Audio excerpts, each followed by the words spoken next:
దేవుని పరిశుద్ధ నామానికి మహిమ కలుగును గాక. హల్లెలూయా. ప్రభు అయిన యేసుక్రీస్తు నామములో కూడి వచ్చిన మీ అందరికీ కూడా క్రిస్మస్ శుభాకాంక్షలు తెలియజేస్తున్నాను. చదవబడిన లేఖన భాగం హెబ్రీయులకు రాసిన పత్రిక 8వ అధ్యాయము 6వ వచనాన్ని చదువు. ప్రపంచవ్యాప్తంగా క్రీస్తు యొక్క జన్మదినాన్ని జరుపుకుంటున్నటువంటి ఈ శుభదినంలో ఎన్నో సంవత్సరాలుగా ఆయన యొక్క జన్మదినాన్ని గురించిన వర్తమానాలు మనం వింటూ వస్తున్నాం. ప్రత్యేకంగా ఆయన ఈ లోకానికి రావడానికి గల కారణములో ఒక ప్రత్యేకమైన విషయాన్ని ఈ హెబ్రీ గ్రంథకర్త చాలా స్పష్టంగా చక్కగా వివరిస్తూ ఉన్నాడు.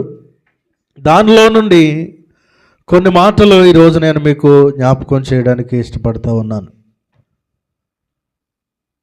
ప్రాముఖ్యంగా ఈ లేఖనాన్ని వివరించక ముందు యేసుక్రీస్తు ఈ భూమి మీదకి రావడానికి ప్రత్యేకమైన కారణాన్ని మనం గమనించినట్లయితే మొట్టమొదటిది దేవుని యొక్క అనాదికాల సంకల్పం. జగత్తు పునాది వేయబడక ముందు సర్వ మానవాళి ఎడల తండ్రి అయిన దేవుడు కలిగి ఉన్నటువంటి విశ్వ ప్రణాళికలో భాగంగా ప్రభు అయిన యేసుక్రీస్తు ఈ భూమి మీదకి రావడం జరిగింది. దేవునికి స్తోత్రం. రెండవది, లేఖనాలు నెరవేర్చబడడానికి. యేసుక్రీస్తు ఎందుకు ఈ భూమి మీదకి వచ్చాడు అంటే లేఖనాలు నెరవేర్చబడడానికి. ఏ లేఖనాలైతే పాత నిబంధనలో చెప్పబడ్డాయో ఆ ప్రవచనాలు, ఆ లేఖనాలు నెరవేర్పు కొరకు ప్రభు అయిన యేసుక్రీస్తు ఈ భూమి మీదకి వచ్చాడు. దేవునికి స్తోత్రం.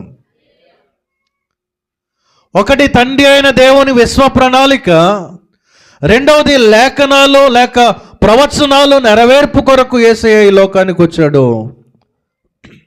మూడవది, తన ప్రజలను వారి పాపముల నుండి విడిపించడానికి యేసయ్య లోకానికి వచ్చాడు. దేవునికి స్తోత్రం. హల్లెలూయా. ఇవి ప్రాముఖ్యంగా గుర్తుంచుకోవలసినటువంటి మాటలు. అయితే లేఖనాల్లోనికి, చదవబడిన లేఖనంలోనికి వెళ్తే ఈయనైతే ఇప్పుడు మరీ ఎక్కువైన వాగ్దానాన్ని బట్టి నియమింపబడిన మరీ ఎక్కువైన నిబంధనకు మధ్యవర్తి అయి ఉన్నాడు. దేవునికి స్తోత్రం. మధ్యవర్తి. ఇప్పుడు ఎవరైనా అప్పు తీసుకుంటున్నారు అనుకోండి, డబ్బులు అప్పు ఇచ్చేవారు అప్పు తీసుకునేవారు వాళ్ళిద్దరూ కూర్చొని డబ్బులు తీసేసుకోరు. మధ్యలో మధ్యవర్తిని పెట్టుకుంటారు సాక్షిగా. అంటే రేపు ఏదైనా అటు ఇటు అయితే ఆ మధ్యవర్తిని పట్టుకోవడానికి. అదేవిధంగా ఈ మధ్యవర్తి అంటే మీకు అర్థమవడానికి ఆ మాటను నేను జ్ఞాపకం చేశాను. మన ప్రభు అయిన యేసుక్రీస్తు ఈ లోకానికి రావడంలో ప్రత్యేకమైన ఉద్దేశం ఏంటంటే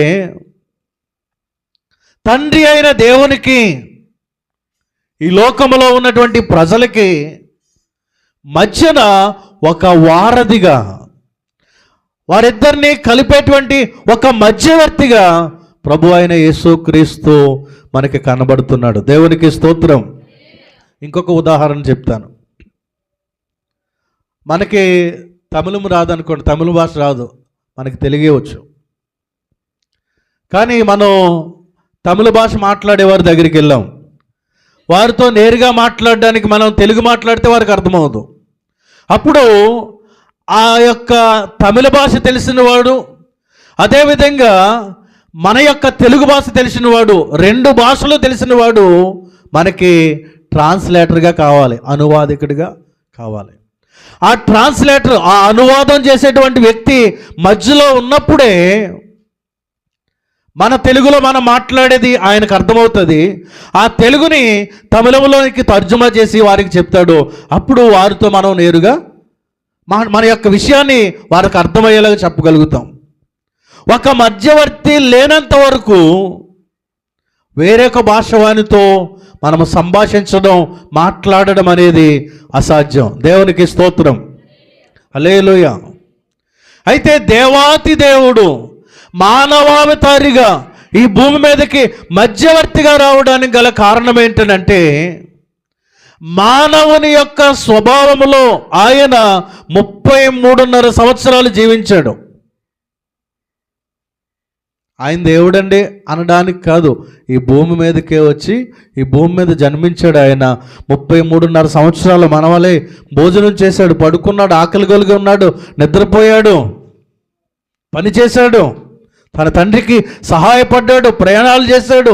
ఇవన్నీ కూడా ఈ యొక్క హెబ్రీ రాసిన పత్రిక జాగ్రత్తగా మనం చదివితే మనవలే అన్ని విషయాల్లో కూడా శోధించబడ్డాడు ఆయన. ఒక మనిషి ఏ విధంగా అయితే ఎన్ని శోధనలకు గురి అవుతాడో, పాపము ద్వారా కావచ్చు, శరీరం ద్వారా కావచ్చు, వయస్సును బట్టి కావచ్చు, లోకము బట్టి కావచ్చు, ఏ విధమైన శోధనలు వస్తాయో అన్ని శోధనలకు కూడా ఆయన గురయ్యాడు.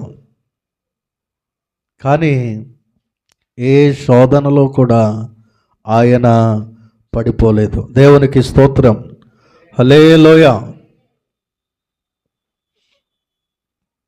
ఆయన మానవావతారిగా ఈ లోకానికి రావడానికి గల కారణం, మానవునిగా ఆయన జీవించి మనలను తండ్రితో మరలా కలపడానికి, తెగిపోయిన ఆ బంధాన్ని మరలా కలపడానికి ప్రభు అయిన యేసుక్రీస్తు ఈ భూమి మీదకి వచ్చాడు. దేవునికి స్తోత్రం, హల్లెలూయా. మనందరికీ తెలుసు, ఆదాము పాపం చేశాడు, ఏదైనా తోటలోంచి బయటికి వెళ్ళిపోయారు. ఆ పాపం వల్ల తండ్రి అయిన దేవునికి, మానవుడికి, నరుడికి మధ్య దూరం ఏర్పడింది. మరలా మానవుడు పాపం చేస్తున్నాడు. దేవుడు అనేక మందిని పంపించినా కూడా కొన్ని రోజులు బాగుంటున్నాడు, మరలా పాపంలో పడిపోతున్నాడు. ఇదంతా మనం విన్నాం చాలాసార్లు. అయితే ప్రభు అయిన యేసుక్రీస్తు ఈ మానవుడికి, తండ్రికి, లేకపోతే దేవునికి మధ్యలో ఉన్నటువంటి ఈ యొక్క ఎడబాటును, మానవుడికి తండ్రికి ఉన్నటువంటి ఈ యొక్క మధ్యలో ఉన్న దూరాన్ని తీసివేయడానికి ప్రభు అయిన యేసుక్రీస్తు లోకానికి వచ్చాడు. హల్లెలూయా, హల్లెలూయా. రోమీయులకు రాసిన పత్రిక 5వ అధ్యాయము 10 నుండి 11 వచనాలు.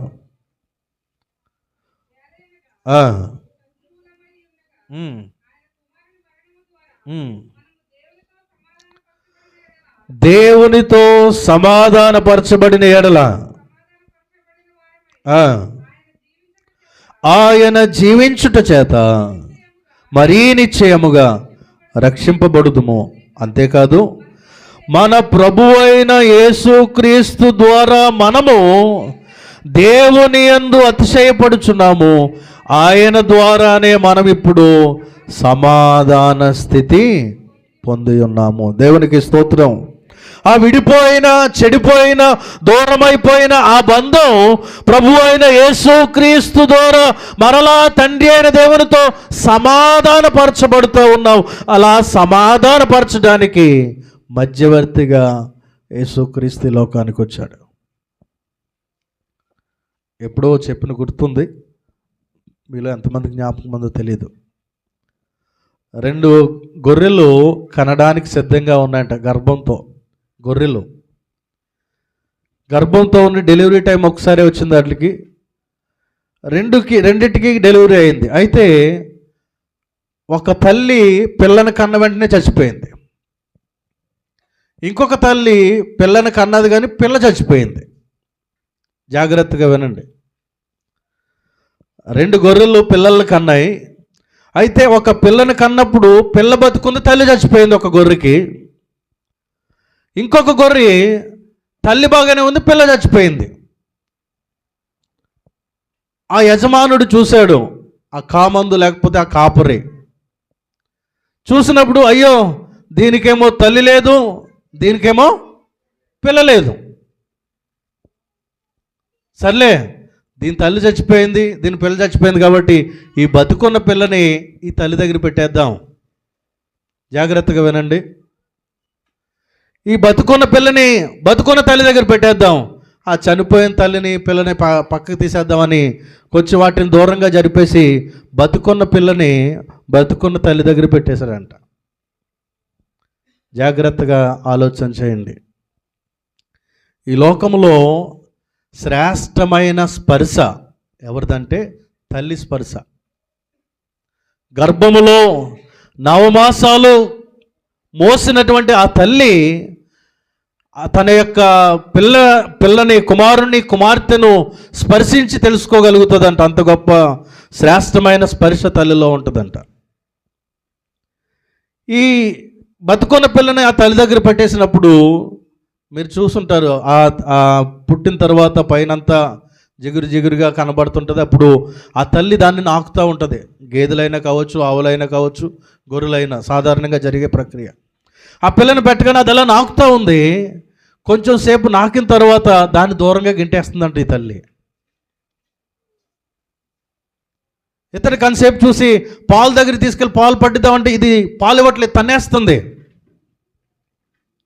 అయ్యో దానికి తల్లి లేదు, దీనికి ఏం పిల్ల లేదు, దీన్ని దాని దగ్గర పెడదామంటే ఇది స్వీకరించట్లేదు. ఎందుకంటే అది దాని పిల్ల కాదు, అది దాని పిల్ల కాదు. ఆ తల్లి చనిపోయిన పిల్ల మనందరికీ సాదృశ్యంగా సూచనగా ఉంది. మనం మన అతిక్రమములను బట్టి, మన పాపములను బట్టి, మన యొక్క ఇష్టమైన నడవడికను బట్టి ఈ పాపములో జీవించడం ద్వారా నేరుగా తండ్రి దగ్గరికి వెళ్ళేటువంటి భాగ్యం మనకు లేదు. దేవుడు మన పాప శరీరాన్ని బట్టి, పాపపు ఆలోచనలు బట్టి, పాపపు నడవడికను బట్టి ఆయన మనల్ని స్వీకరించడం. డైరెక్ట్గా దేవుడి దగ్గరికి వెళ్ళిపోదాం అంటే ఆయన స్వీకరించడం. ఏ భేదము లేదు, అందరూ పాపం చేసి దేవుడు అనుగ్రహించే మహిమను పొందలేకపోతున్నారు.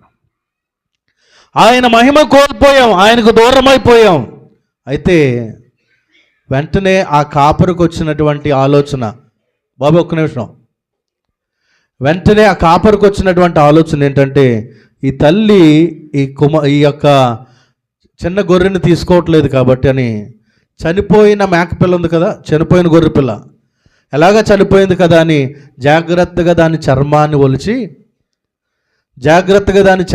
ఒలిచి బతుకున్నటువంటి ఆ గొర్రె పిల్ల పైన కప్పి జాగ్రత్తగా కుట్లేసాడంట.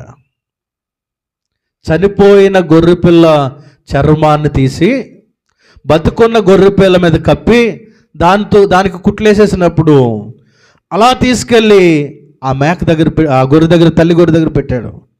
వెంటనే అది ఇలా నాకింది. స్పర్శ చూసి వెంటనే పొదుగు దింపి పిల్లకి పాలు ఇవ్వడం మొదలుపెట్టిందంట. దేవునికి స్తోత్రం, హల్లెలూయా.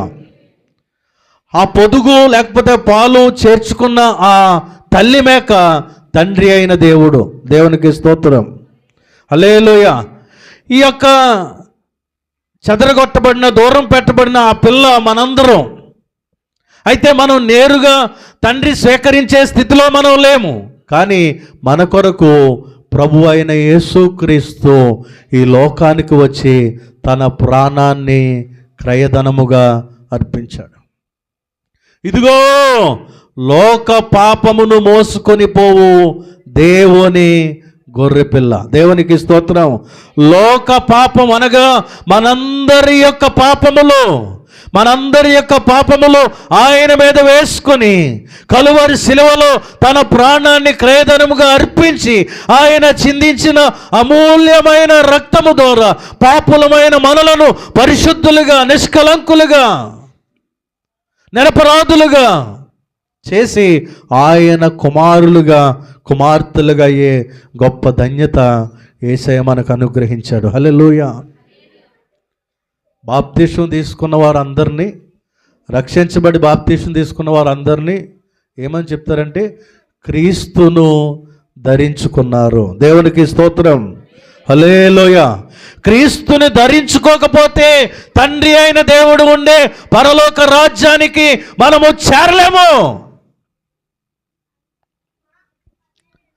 ఆ గొర్రెపిల్లకి, ఆ చనిపోయిన గొర్రెపిల్ల యొక్క చర్మము వేయకపోతే ఆ తల్లి ఎలాగైతే చేర్చుకోకుండా ఉన్నదో, యేసు క్రీస్తుని అంగీకరించకుండా, రక్షణ పొందకుండా, ఆయనను రక్షణ వస్త్రంగా మనం ధరించుకోకుండా పరలోక రాజ్యానికి చేరలేము.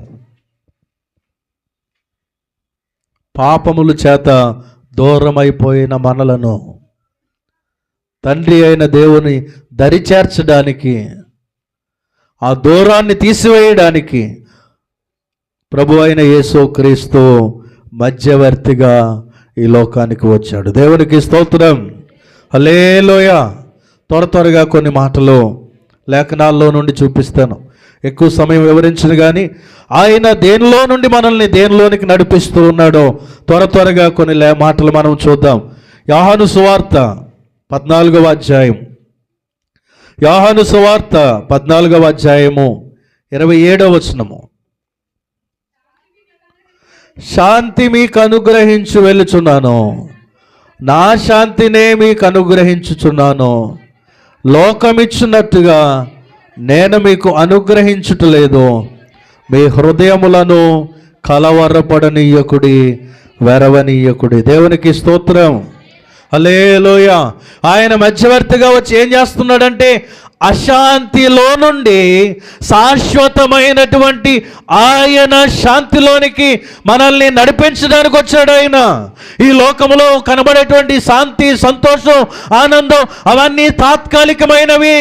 ధనాన్ని బట్టి వచ్చేటువంటి సంతోషం కానీ, సమాధానం కానీ, ఆస్తులను బట్టి, అంతస్తులను బట్టి, హోదాను బట్టి, లేకపోతే మనకున్నటువంటి భోగభాగ్యాలను బట్టి వచ్చేటువంటి ఆ సంతోషము, ఆ శాంతి, ఆ సమాధానము తాత్కాలికమైంది. లోకం ఇచ్చేటువంటి శాంతి కాదు, కానీ నేను మీకు శాంతిని అనుగ్రహించడానికి వచ్చాను. అంటే అశాంతిలో నుండి శాశ్వతమైనటువంటి తన శాంతినివ్వడానికి మధ్యవర్తిగా ఈ లోకానికి వచ్చాడు. ప్రియ దేవుని బిడ్డలారా, చాలామంది అనుకుంటారు డబ్బులు ఎక్కువ లేవు కాబట్టి ఇబ్బందులు ఉన్నాయండి, అప్పులు ఉన్నాయి కాబట్టి, సమస్యలు ఉన్నాయి కాబట్టి ఈ బాధలు, ఈ ఇబ్బందులన్నీ అనుకుంటారు. కానీ డబ్బు ఎక్కువ ఉన్న వారికి ఉండే సమస్యలు మామూలుగా ఉండవు. దేవునికి స్తోత్రం. ఒకవేళ మనకి కొంచెం అప్పు ఉన్నా కడుపు నిండా తిని నిద్రపోగలుగుతాం. కానీ బీరువా నిండా డబ్బు ఉందనుకోండి, బీరువా నిండా డబ్బు ఉంది, కడుపు నిండా తినగలుగుతామా? నిద్రపోగలుగుతాం? కంటి నిండా నిద్ర వస్తుందా? మన వీధిలో ఏ సప్పుడైనా కూడా భయం వేస్తుంది, ఎవరు చేస్తున్నారో మా ఇంటికి. మన ఇంటి ముందు ఎవరు నడిచినా, మన రక్త సంబంధులైనా, మన బంధువులైనా, బీరువా దొంగతనం వచ్చేస్తున్నారేమో వీళ్ళు. ఆ ధనం మనశ్శాంతినివ్వదు. దేవుని వాక్యం చెప్తుంది ఆ ధనం వలన అనేకమైన కీడులు వస్తాయంట. దేవునికి స్తోత్రం. సమస్త కీడులకు మూలం. లేకపోతే ఆ శాంతి అనేది టీవీ సీరియల్ చూస్తే వస్తుందా? ఒక అరగంట, ఒక 3 గంటల సినిమా చూస్తే వస్తుందా? ఛార్జింగ్ అయిపోయేంత వరకు కూడా, నెట్ అయిపోయేంత వరకు కూడా సెల్ పట్టుకుని ఉంటే వస్తుందా? రాదు. ఆయన ఇచ్చేటువంటి శాంతి లోకం ఇచ్చేది కాదు. రక్షణ అనుభవంలోనికి ఆ యేసుక్రీస్తుని, సమాధానకర్త అయిన యేసుక్రీస్తు ఎప్పుడైతే మన హృదయాల్లోనికి వస్తాడో ఎక్కడ చెప్పలేనటువంటి ఆ సమాధానం, ఆ నెమ్మది, ఆ ఆనందం మన మనస్సాక్షికి మనకు మాత్రమే అర్థమవుతుంది. ఆయన లేనటువంటి హృదయం కలవరపడుతుంది, వెరుస్తూ ఉంటుంది. అందుకంటున్నాడు మీ హృదయములను కలవరపడనీయకుడి, వెరవనీయకుడి, నా శాంతిని నేను మీకు అనుగ్రహిస్తాను. ప్రయాసపడి భారం మోసుకొనిచున్న వారులారా నా యొద్దకు రండి, నేను మీకు విశ్రాంతినిస్తాను. ఏదో సంపాదించాలి, ఏదో వెనకేసుకోవాలి, ఏదో కట్టేయాలి అని ప్రయాసపడిపోతూ ఉంటున్నాడు మానవుడు. సొలొమోను అంటున్నాడు సూర్యుని కింద పడేటువంటి ప్రయాస అంతా కూడా వ్యర్థమే. దేవునికి స్తోత్రం. గాలికై ప్రయాసపడినట్టుగా ఉంటుందని, కానీ వ్యర్థం కానిది ఏదైతే ఉందో అది యేసుక్రీస్తును మన హృదయంలోనికి ఆహ్వానించడం. దేవునికి స్తోత్రం. ఆయన శాశ్వతమైనటువంటి శాంతిని మనకు అనుగ్రహించడానికి ఈ లోకానికి వచ్చాడు. యోహాను సువార్త 3వ అధ్యాయం 16వ వచనం కంఠత వాక్యం చెప్పండి.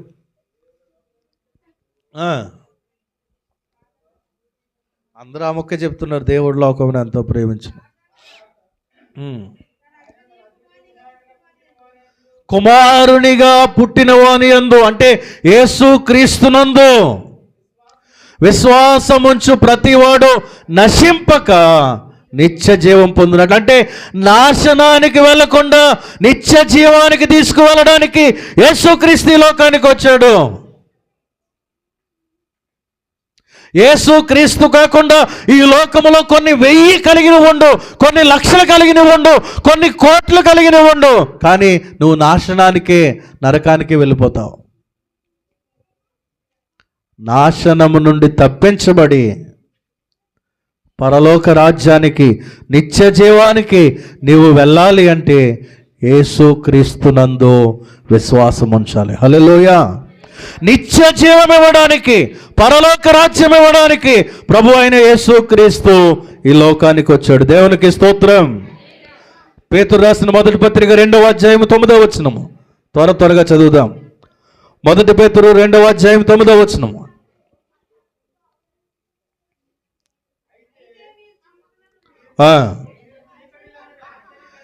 చీకటిలో నుండి ఆశ్చర్యకరమైన తన వెలుగులోనికి మిమ్మును పిలిచిన వాని గుణాతిశయములను ప్రచురము చేయు నిమిత్తం ఏర్పరచబడిన వారును, రాజులైన యాజక సమూహమును, పరిశుద్ధ జనమును, దేవుని సొత్తైన ప్రజలునై ఉన్నారు. దేవునికి స్తోత్రం. ఆయన ఎందుకు ఈ లోకానికి వచ్చాడంటే చీకటిలో ఉన్న మిమ్ములను ఆయన వెలుగులోనికి పిలవడానికి వచ్చాడు. హల్లెలూయా. చీకటి, పాపము, ఈ లోక ఆశలు, ఈ లోక బంధకాలు, శరీర ఇచ్ఛలు, వ్యసనాలు, వాటన్నిటి నుండి విడిపించడానికి తన వెలుగులోనికి అంటే పరిశుద్ధతలోనికి పిలవడానికి యేసయ్య వచ్చాడు. దినమెల్లా చేతులు చాచి ఆయన పిలుస్తూ ఉన్నాడు, నా కుమారుడా, నా కుమార్తె, ఇంకా ఎంతకాలం ఆ చీకటి కార్యాల్లో, ఆ చీకటి క్రియల్లో, అంధకార సంబంధమైన వాటిలోనే జీవిస్తావు? ఇదిగో 2000 సంవత్సరాల క్రితం నేను ఈ లోకానికి ఎందుకు వచ్చానంటే ఆ చీకటిలో నుండి వెలుగులోనికి నిన్ను నడిపించడానికి నేను వచ్చానంటున్నాడు. దేవునికి స్తోత్రం. హల్లెలూయా. ఇన్ని వేల సంవత్సరాల తర్వాత అయినా మన గ్రామాన్ని బట్టి లెక్కేసుకుంటే ఈ 100 సంవత్సరాల నుంచి అయినా ఆ వెలుగులోనికి రాకుండా ఇంకా చీకటిలోనే, చీకటి సంబంధమైన లక్షణాల్లోనే, అంధకార సంబంధమైన ఆలోచనల్లోనే నువ్వు ఇంకా జీవిస్తూ ఉంటే గనక ఈ క్రిస్మస్ పర్వదినాన ఈ సంతోషకరమైన శుభవర్తమానం దేవుడు నీకు తెలియజేస్తున్నాడు. నీ చీకటి స్వభావాల్లో నుండి, అంధకార స్వభావాల్లో నుండి, ఆ పాపపు లక్షణాల్లో నుండి వెలుగులోనికి రా.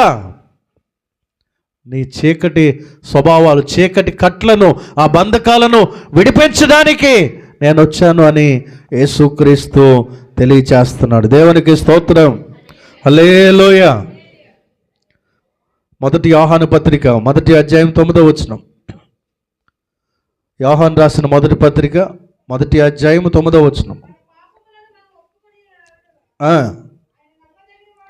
ఆయన నమ్మదగిన వాడును నీతిమంతుడు గనుక మన పాపములను క్షమించి సమస్త దుర్నీతి నుండి మనలను పవిత్రులుగా చేయును. దేవునికి స్తోత్రం.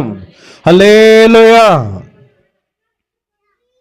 పాపములో నుండి మనల్ని ఆయన పవిత్రులుగా చేయడానికి ఇష్టపడుతున్నాడు. అమ్మ జాగ్రత్తగా వినండి. పాపములో నుండి ఆయన మనల్ని పవిత్రులుగా, ఏ పాపములో నుండి అంటే సమస్త దుర్నీతి, అది ఎంత ఘోరమైన పాపమైనా కావచ్చు. ప్రియ దేవుని బిడ్డ, ఈ రోజు వరకు నువ్వు ఎంత ఘోరమైన పాపములో జీవిస్తూ ఉన్నా కూడా సంతోషకరమైనటువంటి శుభవర్తమానం ఏంటంటే ఆయన నమ్మదగిన దేవుడిగా ఉన్నాడు. ఎందులో నమ్మదగిన దేవుడు అంటే నీ పాపాలు క్షమించుటలో. ఈ రోజు వరకు నువ్వు ఎలా జీవిస్తూ ఉన్నావో మాకు అనవసరం.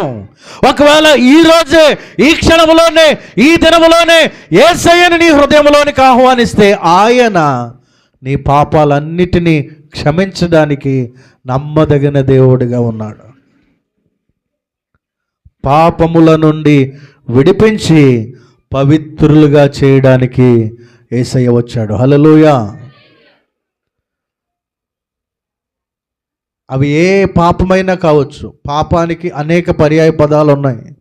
పాపము అనేక విధాలుగా ఉంది. బాల్య వయస్సు నుండి, యవన వయస్సు నుండి, మధ్య వయస్సు నుండి వృద్ధుల వరకు అన్ని విధాల్లో, అన్ని వయసుల వారికి సంబంధించిన పాపాలు ఉన్నాయి. పాపం ఏదైనా పాపమే, చిన్నదైనా పెద్దదైనా పాపం పాపమే. నువ్వు ఏ పాపములో ఉన్న సమస్త పాపాల నుండి కూడా నిన్ను విడిపించి, నీ పాపాలు క్షమించి, నిన్ను పరిశుద్ధుడిగా, పరిశుద్ధురాలిగా మార్చడానికి యేసుక్రీస్తు ఈ లోకానికి వచ్చాడు. దేవునికి స్తోత్రం. హల్లెలూయా.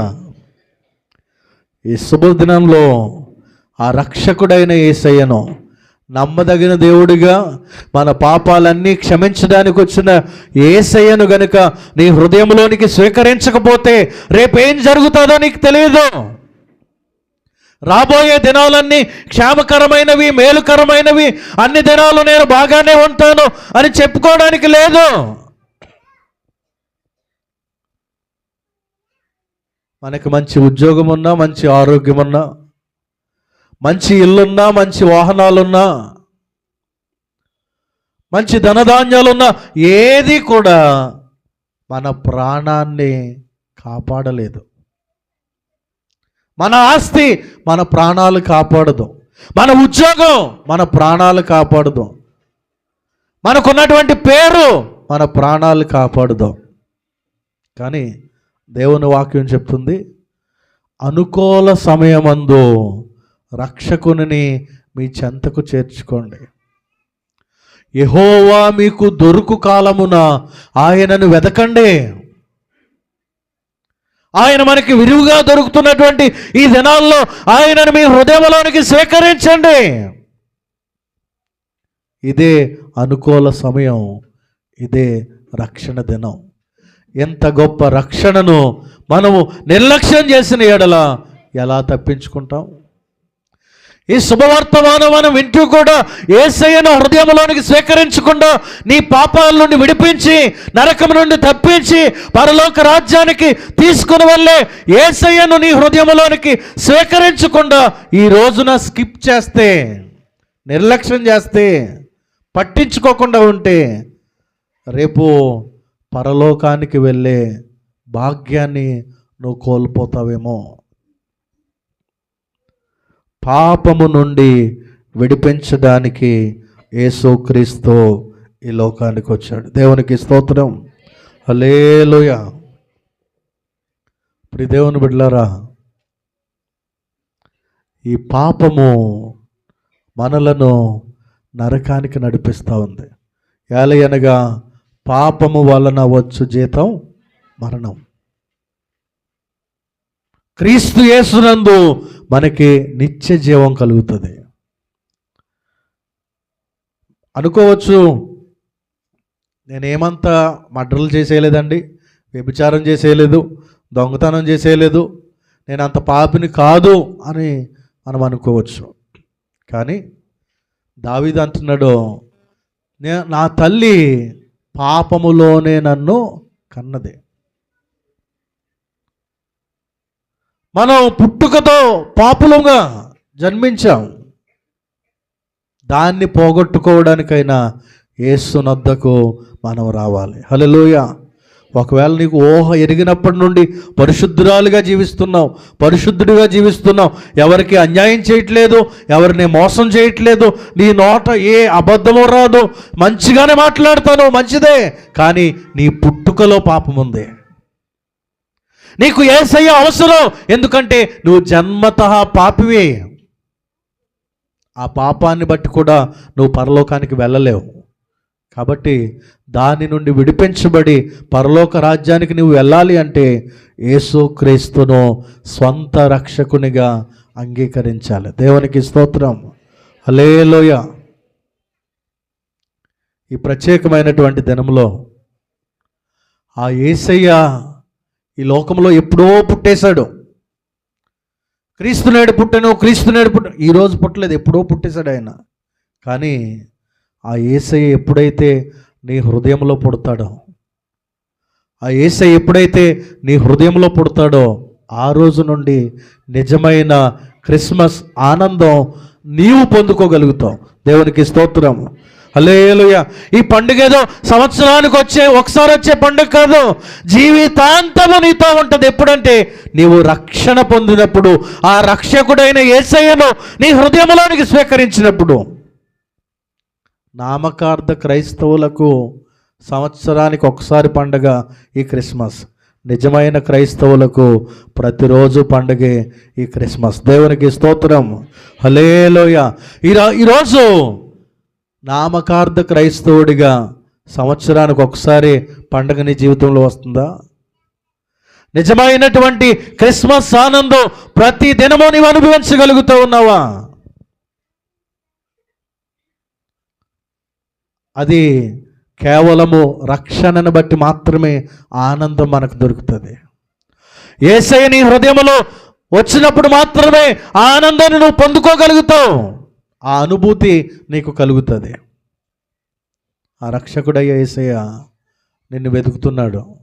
నా కుమారుడు ఎప్పుడు నా దగ్గరికి వస్తాడో, నా కుమార్తె ఎప్పుడు నా దగ్గరికి వస్తుందో, ఎప్పుడు నా కుమారుడు తన హృదయాన్ని నాకు ఇస్తాడో, నా కుమార్తె ఎప్పుడు తన హృదయాన్ని నాకు ఇస్తుందో. ఎందుకంటే ఈ హృదయములో ఈ లోకానుసారమైన అనేక విషయాలతో ఈ హృదయాన్ని నింపేసుకున్నాం. వ్యర్థమైనవన్నీ కూడా మన హృదయంలోనే ఉన్నాయి. ఇర్మియా అంటున్నాడు, ఆ హృదయము ఘోరమైన వ్యాధి కలిగింది. ఆ ఘోరమైన వ్యాధి ఏంటంటే ఈ లోకానుసారమైనటువంటి ఆలోచనలు, ఈ లోకానుసారమైనటువంటి తలంపులు, ఈ లోకానుసారమైనటువంటి పద్ధతులు, దేవునికి ఆయాసకరమైనటువంటి మార్గాలు నీ హృదయంలో ఉన్నాయేమో. ఈరోజు దేవుడు మాట్లాడుతూ ఉన్నాడు. ప్రకటన గ్రంథం 3వ అధ్యాయం 20వ వచనము. ప్రకటన గ్రంథం 3వ అధ్యాయం 20వ వచనము. ఇదిగో నేను తలుపు నొద్ద నిలుచుండి తట్టుచున్నాను. ఎవడైనను నా స్వరం విని తలుపు తీసిన ఎడల నేను అతని వద్దకు వచ్చి అతనితో నేనును, నాతో కూడా అతడును భోజనం చేయదు. హల్లెలూయా. హల్లెలూయా. ఈ లోకానికి వచ్చిన యేసయ్య నీ హృదయం అనే తలుపు తడతా ఉన్నాడు.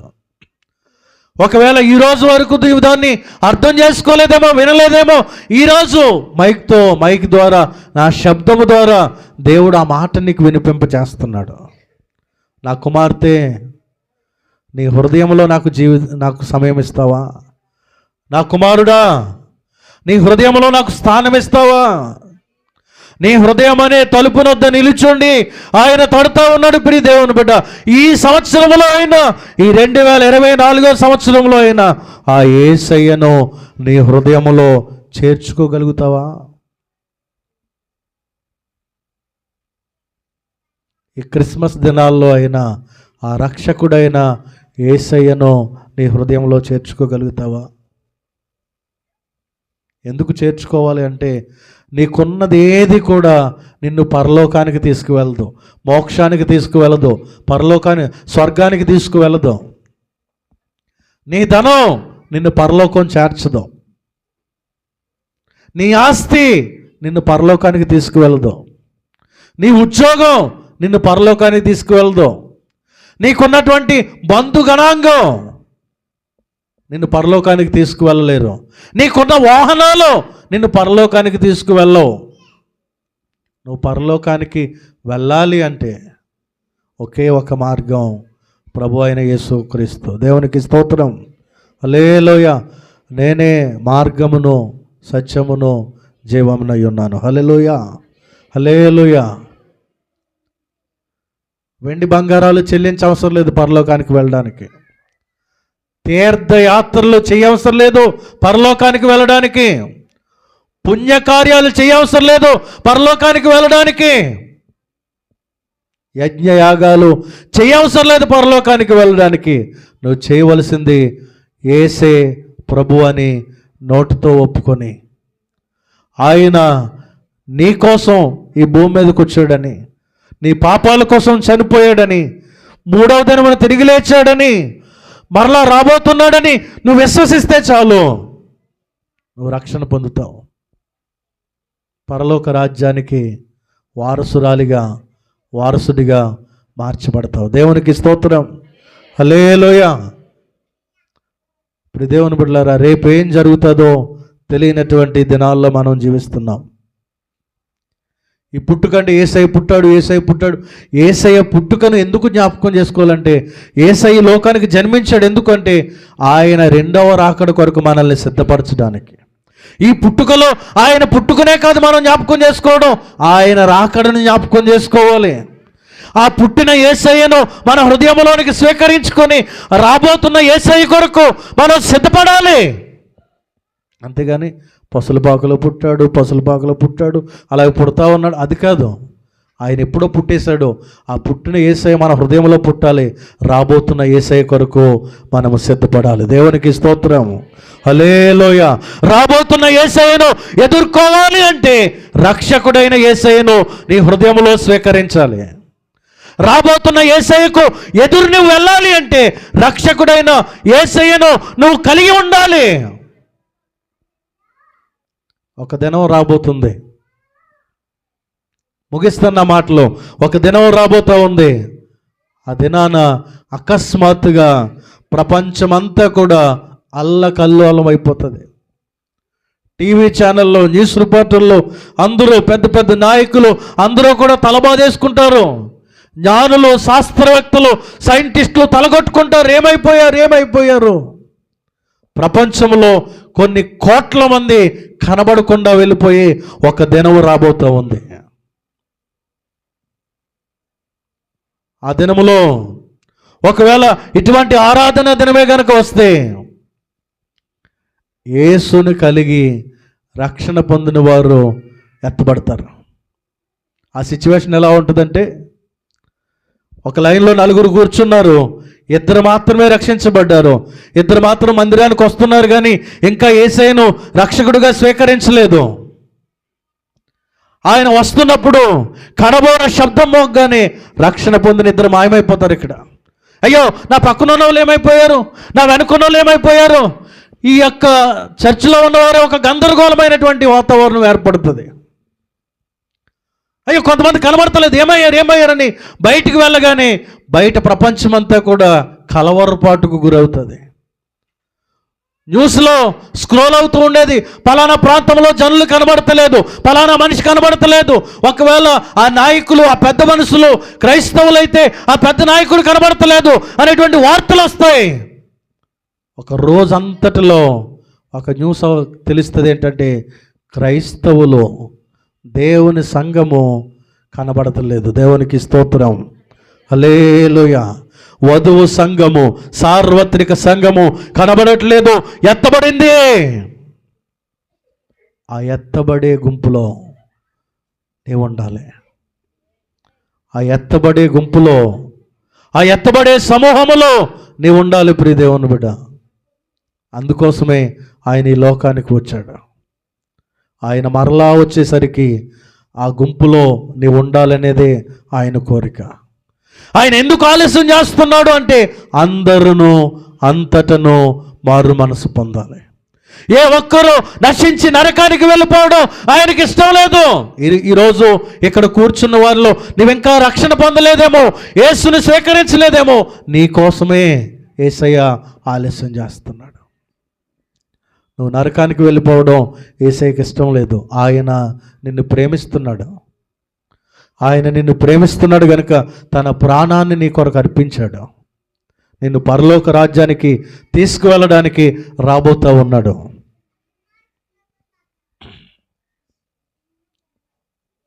ఒక వారం నేను చెప్పాను, విడిచిపెట్టబడిన స్థితిలో ఉంటే వారి పరిస్థితి ఎంత ఘోరంగా ఉంటుందంటే, మరణం రమ్మన్నా మరణం రాదు వారికి. చచ్చిపోదామని ఎంత ప్రయత్నం చేసినా చచ్చిపోరు. పెద్ద పెద్ద బండరాళ్ళు మీదకు తోసేసుకున్న చితికిపోతారు తప్పితే మరణం రాదు.